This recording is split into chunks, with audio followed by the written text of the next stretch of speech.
So, the packet that you guys started on yesterday, we're gonna go ahead just so we can tell these packets apart, because once we get a few of them, they're all gonna look the same. I want you real big on the top to write unit 1 and 2. That way you don't get confused. Also put your name on it so that you can keep track of it. You are not going to physically turn this packet in. The way that you are going to turn the packet in is you are going to go to Google Classroom and you're going to click where it says Unit 1 to 2. And there are 4 things there now. There's a PDF of the whole document, not just Unit 1 and 2, but like the entire thing that we're going to end up doing. So that if there's something you can't read, something that was blurry because I printed it so small, you can like click on that and look at it in a bigger size as you're working. There's the recorded video from yesterday when we went over it in class, and every day I'll be uploading those just in case you forgot something or need to go back and look at it. And then each day I'm going to put up a Google form so that you can submit your answers for a problem. So here's what you're going to do. When you're done with Unit 1, you're going to click on the Google form. And for each answer choice, you're going to type in your answer. So some of them are multiple choice. I always give you the option to skip. So because I know some people just skip problems, you just don't do them. So if you want to skip the problem, you can.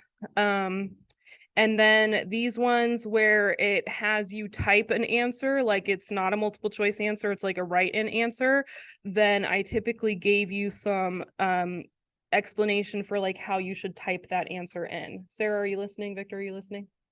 Yes, because this is important. Okay.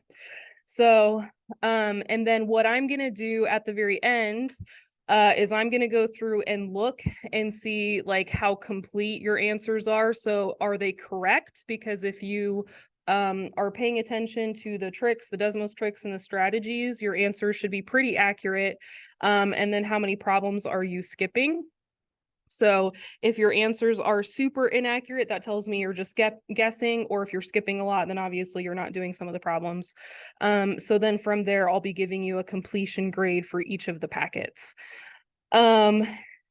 Sometimes I'll end up doing some sort of grade at the end for people who maybe are in between like letter grades or something. Maybe you end up with your grade at like an 88 and you really wanted an A. So if there's any sort of in between for letter grades, I will make the decision on whether or not to bump you up based on how much effort you put into these packets.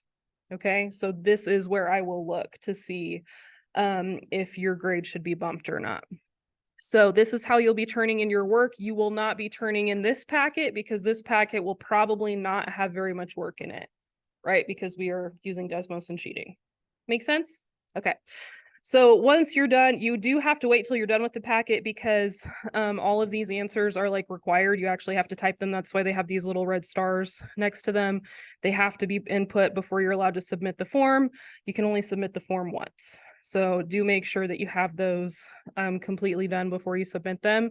And then I will let you know for sure like when the deadline will be for those. So for the first one, we're gonna have unit 1 and 2, and then when they're done, it will send you an email back with your score about like how accurate your answers were, so you guys can see what your scores are for each unit. Does that make sense? Okay. So first two, I think my plan is to make those due. We'll see how class goes today, and then I'll let you guys know.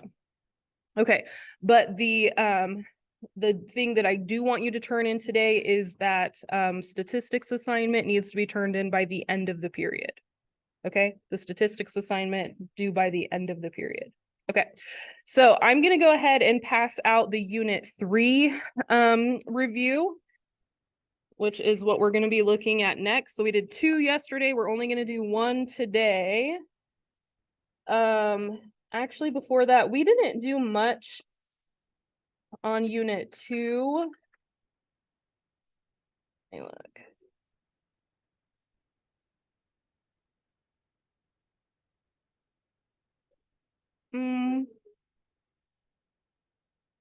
Okay, I do need to go over number 6.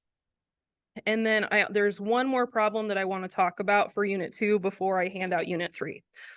Okay, so for number 6, this is one that we had questions on.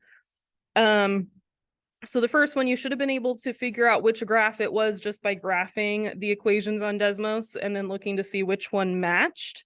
So did we come up with which graph is the correct answer? Which equation goes left 3 and down 4? See, the third one?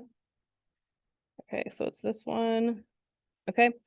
The next one says on which interval is the function, which one is the y coordinate positive? So hold on, I'm gonna use a marker. The y coordinates, you can see that they're positive over here. Those are all positive y coordinates. And that part of the answer is a little bit more obvious because it's included in multiple answer choices. So you can see, and actually let's go ahead, since we know the answer for that, let's go ahead and graph it on Desmos so we can see it. So f of x is the absolute value of x plus 3 minus 4.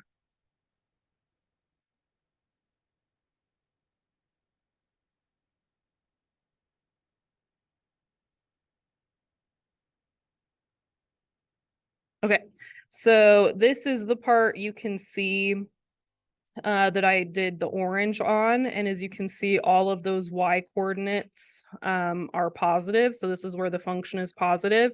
Down here, you can see these are negative y coordinates. So the function is negative over here. So the positive y coordinates start just after 1. So 1 is kind of like the threshold, and then just after 1 is where they start. So that first portion of the answer, and you can see that in multiple answer choices. The part that I showed in orange is 1 to infinity, 1 to infinity, 1 to infinity. And so that still gives you 3 answer choices. And from the graph itself, you can't see it because they didn't show you the whole graph. But now that we have it graphed on Desmos, we can actually see the rest of it.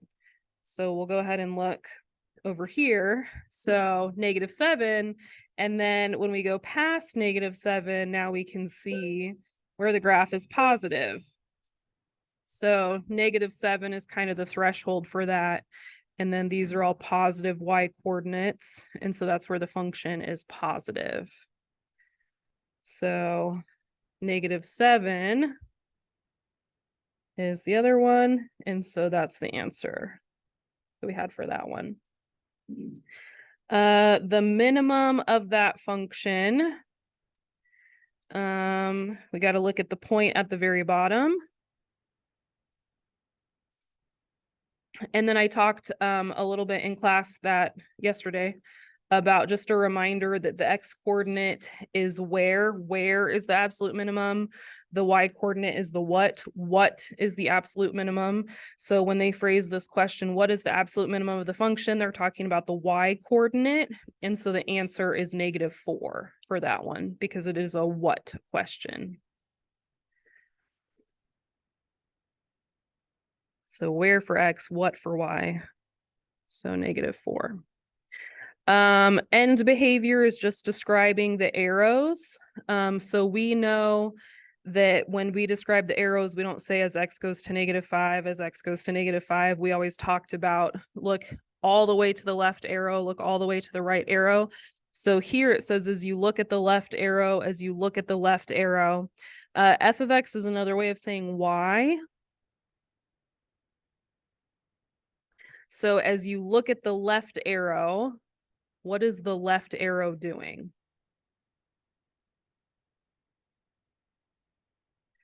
So the left arrow is going,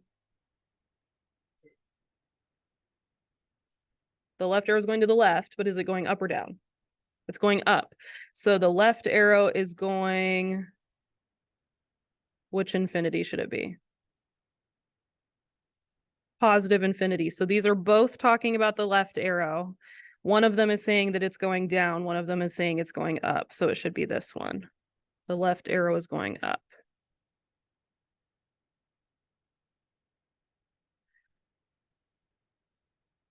Okay. The other problem that I would like to look at is number 32. Just because number 32 uses a table, or can use a table, and we've not done that before because we haven't done a ton with Desmos.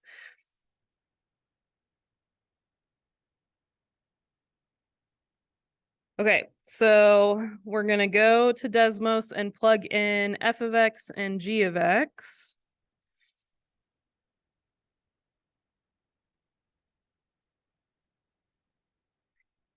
I'm gonna go back to my normal screen. Okay, so f of x is x squared minus 1. G of x is 5x squared plus 2. Okay. And the very first part, this is a 4-part question. They have part A is asking you to do one thing. Part B is asking you to do something else. Part C is asking you to do something else. So I want to show, I think I can probably show you guys 2 different ways to do this. I want to see if they do this notation. Plus G of 1. Nope, doesn't do that notation. Okay, so what I want to show you, if you guys recall, there are 2 different ways of writing down what this actually means. So f plus g of 1 really means that you are taking f of x and you are adding g of x to it. You're taking f of x and you're adding g of x to it. That's what that actually means. So what we're going to do is we're going to type that into Desmos, f of x plus g of x. And I don't need these to be graphed. That's just me telling Desmos what the names are of the functions. So I'm going to do f of x plus g of x.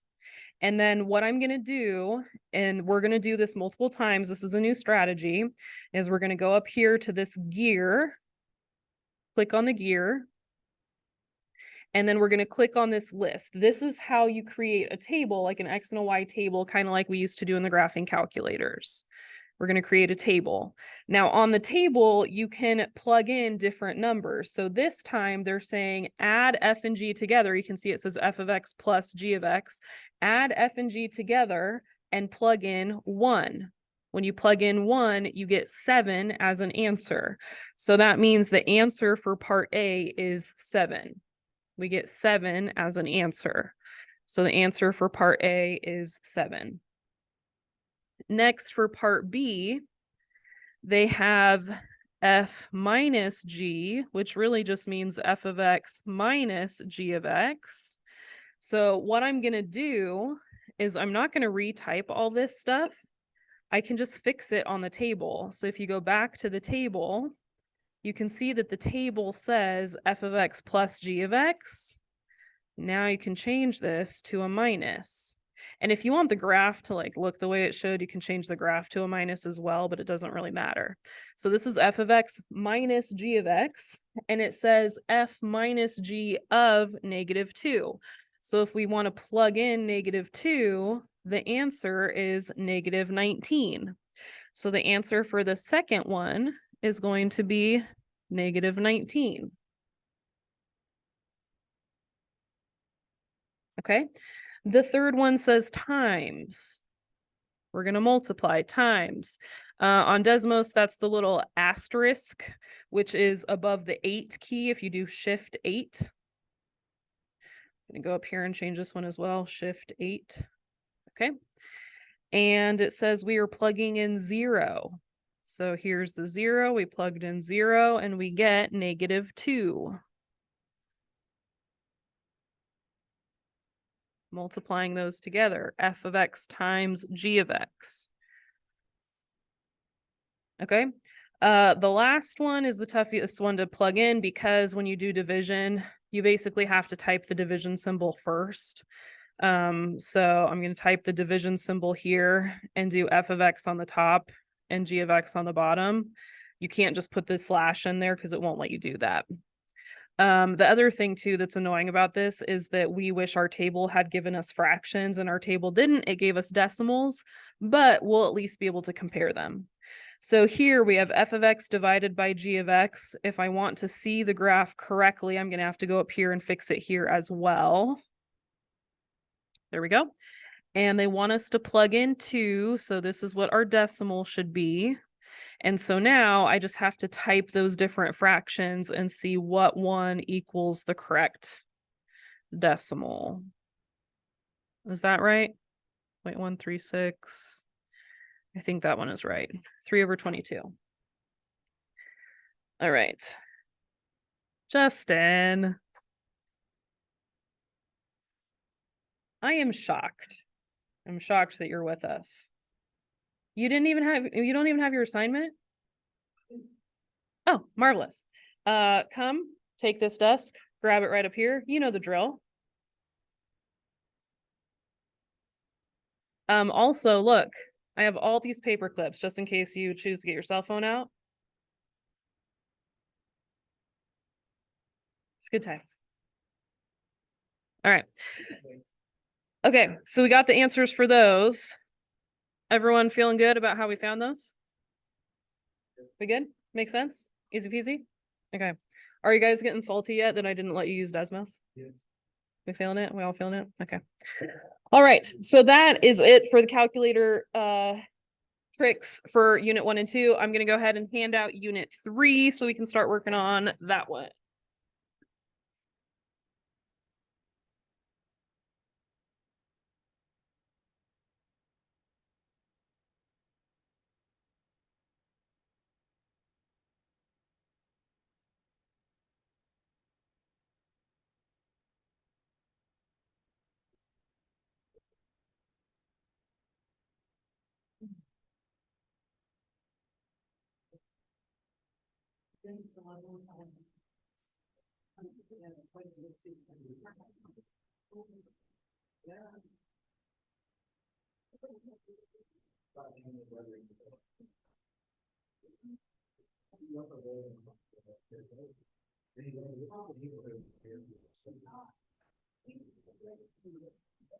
All right.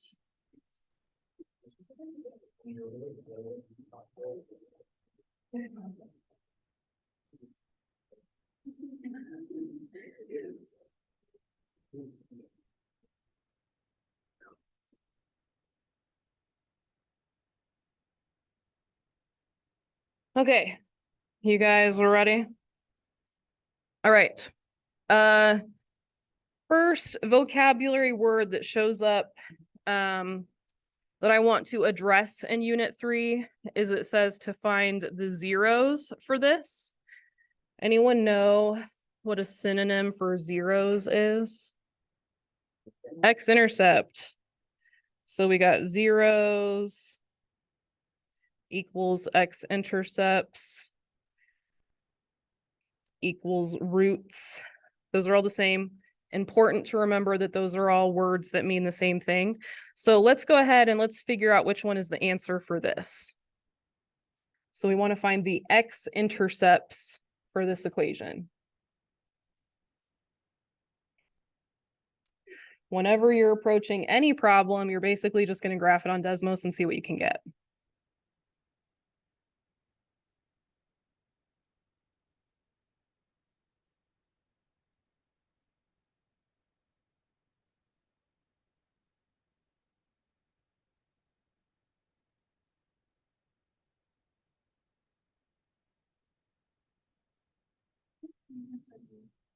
This is just unit 3. So you can go ahead and write unit 3 at the top real big.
Okay, everyone got the answer for 39? Okay, I want to do 40. On number 40, they're saying which factorization is incorrect. So which one does the left side of the equation not equal the right side of the equation? So all we have to do is we got to graph the left side, see what the graph looks like, graph the right side, see what that graph looks like, make sure those two graphs are equal to each other. Seems pretty easy, but there is one of the answer choices that's going to mess with us a little bit. So let's go ahead and let's start graphing these. Now, some of these use different variables than X or Y, and we can't do that because Desmos doesn't like that. So when we start with number 1, we are not going to use the letter K, we're going to use the letter X. So we're going to type in 4x squared minus 49, and then 2x plus 7, 2x minus 7. Now, some of these you might not be rusty on factoring, and you might look at that and go like, Ms. Rice, I already know.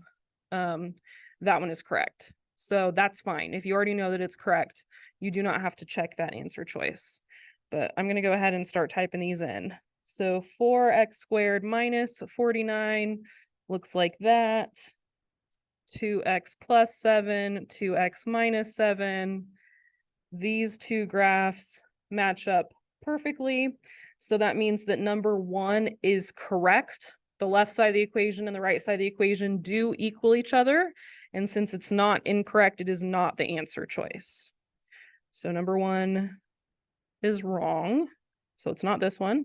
Okay, let's try the next one. Now the next one has A and B, so we're going to use X and Y. So I'm going to say X to the third minus 8Y to the third.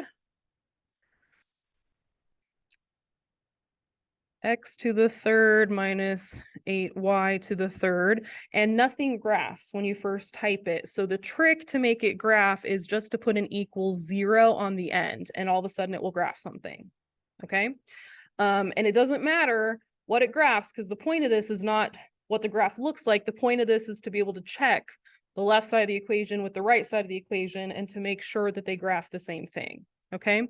So X to the third minus 8y to the third. And now we're going to type in the other side, still using X and Y. So X minus 2y, and then X squared plus 2xy plus 4y squared. Again, it's not going to graph because I've got two variables here, so I need to add an equal 0 on the end. And when I look at this one, the two graphs match up perfectly. We good so far? Two answer choices that are correctly factored. Left side of the equation equaled the right side of the equation. Okay, let's try the next one. The next one is all one variable, so we can just type it in as X. Yeah, because if you type it in as another letter, it's going to ask you if you want sliders, and sliders just help you plug a number in. They don't help you do anything else. So if you want to graph something to help you see if your answers are equivalent, you have to use X. You can type it in as Y. It just has to be X or Y. Because this is an XY axis. And so it has to be something that can graph on an XY axis.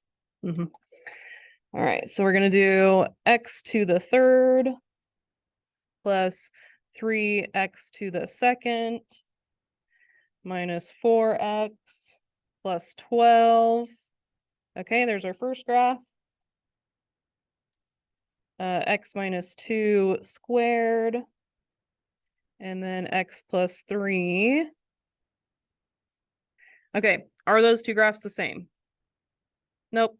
So this is the one where the left side and the right side do not equal each other.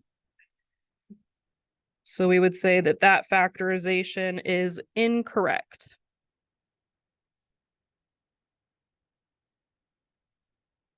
Okay. There are a couple of these we're going to come back to, like number 37. We're going to come back to this one.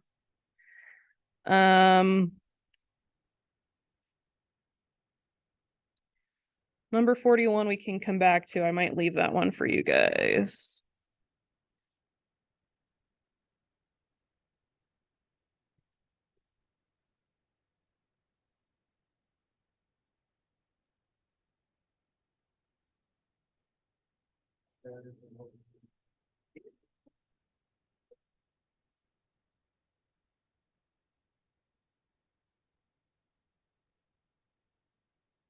Okay, let's try number 44. We haven't done anything like this yet, but we already have a strategy that will help us to solve this perfectly. So we haven't done unit 3. We haven't reviewed this at all, but we already know a strategy that will help us find the right answer. What strategy can we use? Say it again. Yeah. Graph the original problem, graph the answers, see which one matches. Okay, go ahead and find the answer for 44.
You're lucky that one didn't get stuck in your hair. It bounced off.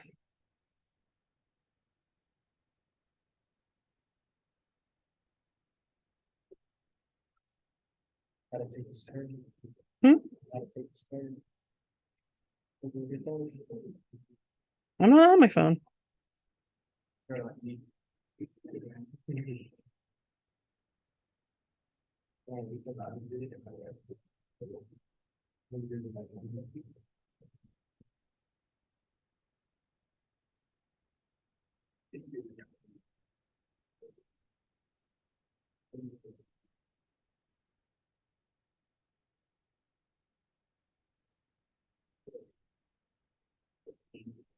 When you're done with 44, I want you guys to do 46.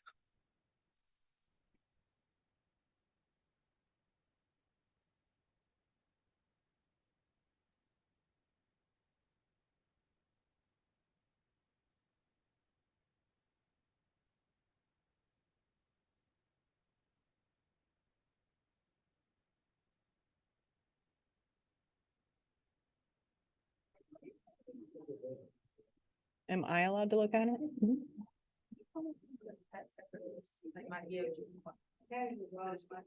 For if you're going to for the EOC, I can look it up, but I can't right now because I'd have to do it. Yeah. Mhm. Will you send me an email right now to, yeah.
Anyone got an answer for 46?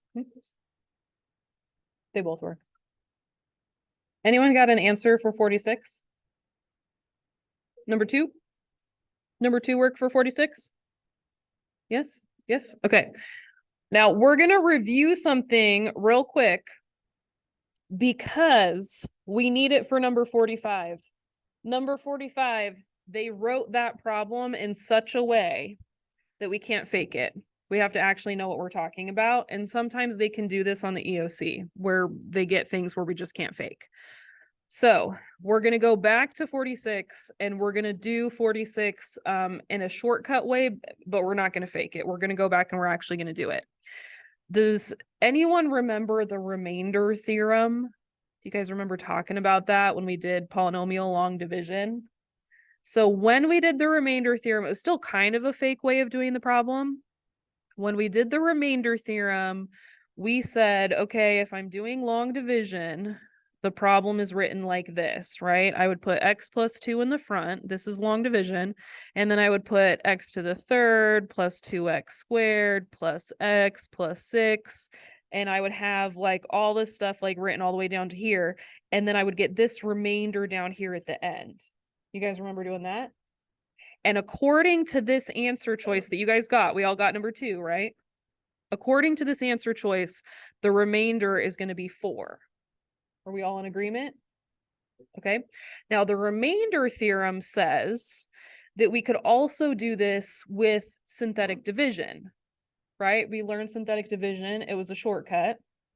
And the shortcut was that if this said x plus 2, then we could put minus 2 in a little box. You guys remember that? Minus 2 could go in the little box. And then we could take these numbers, the coefficients, we could take 1, oh, sorry, that was supposed to have a squared. We could take 1 and then 2 and then 1 and then 6. And it would look like that. And then at the very end, there would be a remainder of 4. That's what the remainder theorem said, right? And then I showed you guys that if you were to take a calculator, you could take your function, which was this, and you could plug -2 into the function, and what would you get? You would get 4. We could take the function and we could say -2 to the third power plus 2 times -2 to the second plus -2 plus 6. And if we plugged it in, we would get the remainder. We would get 4. Do you guys remember doing that? Okay. So for this problem, we didn't need to solve the problem that way because we had plenty of information from the problem to just plug the original equation into Desmos, plug the answers into Desmos. We could get the answer and be done. But if we look back at problem 45 gives us hardly any information. So we're going to use this remainder theorem idea to solve problem 45 for us. Okay, so we're gonna walk through all this stuff. We're gonna say, okay, we have f of x. F of x is being divided by x. Is that a plus? Yes, that's a plus. X plus 2. But I don't even have a function f of x. You guys see that? There's like no function there. So I can't literally like take the function and I can't do my long division with it. I can't plug it into Desmos and see what it looks like. So I'm going to go the route of doing the synthetic division option. I'm going to start thinking about the remainder theorem. So the remainder theorem tells me that I put -2 in the little box and I use f of x with my synthetic division, right? And that when I plug -2 into the function, whatever I get out of the function is the remainder. Does that make sense? That's what we just did. That's what I just showed you guys on the calculator. When I plug that number in, whatever I get out, that happened to be the remainder. Okay. Now this problem is saying they gave you the graph of the function f of x. What's the remainder if I take f of x and I divide it? So instead of actually doing the division, I can just take -2 and plug it into f of x because it's a shortcut. It's like the back door of doing the exact same thing. Okay, so -2 is what I plug in. The result that I get is what I look at. If I take this and I look at the equation and I plug in -2, what do I get out of that? I get -6 out of it. So if I plug in -2, I get -6 out of it, and that's my answer.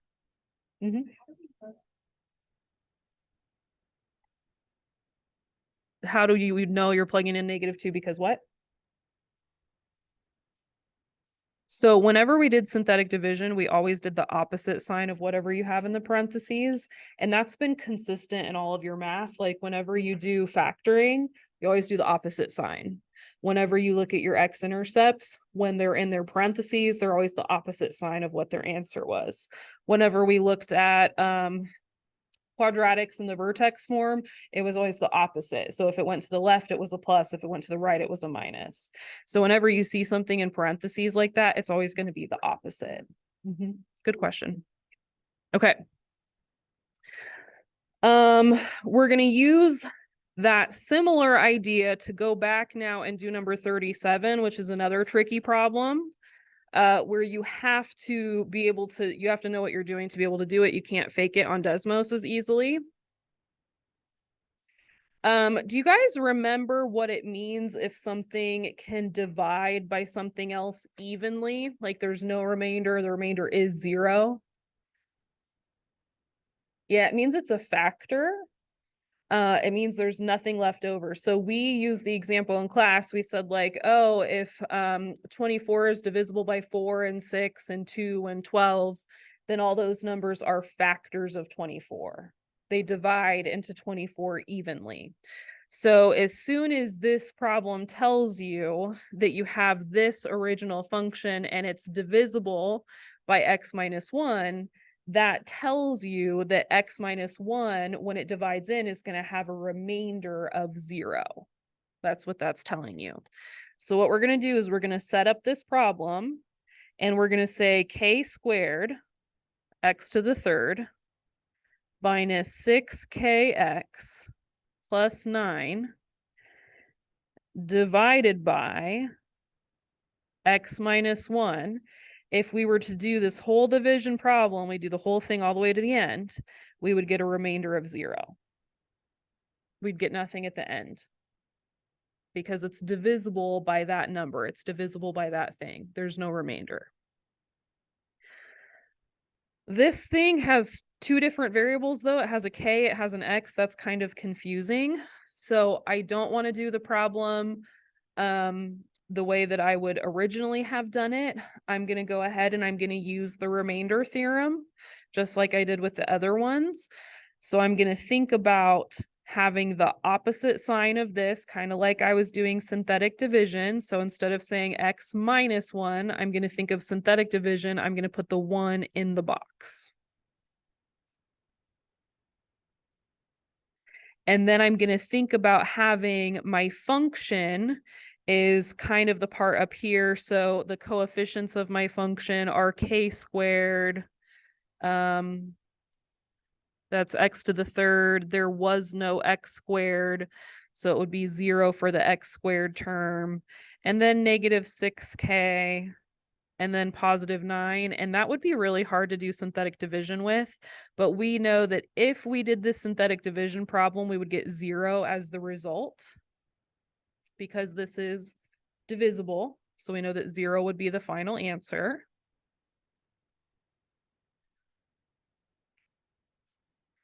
And so what I'm going to do instead of doing synthetic division is I'm going to say, well, probably the easiest thing to do is going to be to take the 1 and plug it into the function for x, and just know that if I plug it into the function, the answer is going to be 0.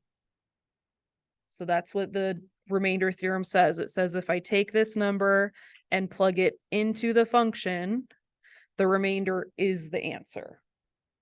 If I take the number, plug it into the function, the remainder is the answer. So if we go back to these other problems, that's kind of what the shortcut is saying. if I take this number, so it said x plus 2, so it was a -2.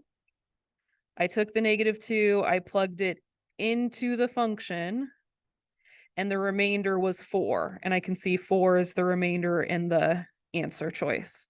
Here, the number was -2. I plugged it into the function f of x, and the output there was -6. The remainder was -6. So consistently, that's what's happening. So we're going to try the same thing here. We're going to say, let's take the function k squared x to the third minus 6kx plus 9. We're going to plug in 1 for x, and we're going to say that the output is going to be 0 when we do that.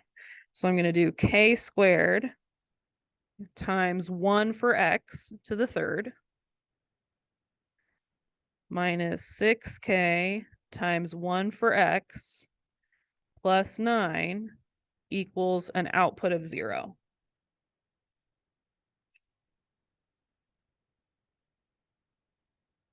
Say that again. Yeah, and what do we have? This is times 1, so what do you get from that? You have k squared times 1, which is what? K squared. And then you have 6 times k times 1. 6 times k times 1. Yeah, -6k. And then that's just 9. Well, this is an equation, right? And in the problem, they said, if k is a constant, what is the value of k? So they want us to solve for k. Do you guys want to use math to solve for k, or you want to use Desmos to solve for k? Let's use Desmos. Okay, so to solve an equation, I put the left side on one line, I put the right side on another line, and I see where they cross. I'm not going to plug in k, I'm going to use x because that's what Desmos likes. So I'm going to use x squared minus 6x plus 9. So there's that. And then 0, if you just type a number into Desmos, Desmos is like, great, what can I calculate for you? So if you want to graph a number, you have to put y equals in front of it to make it graph that number. So y equals in front of it. And now if I want to see where these two cross, so it'll be 3. K equals 3.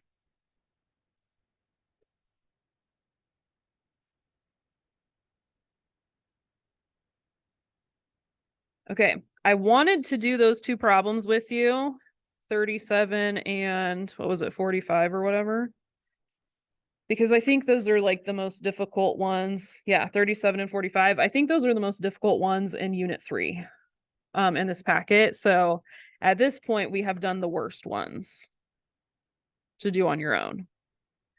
The rest of them are not terrible.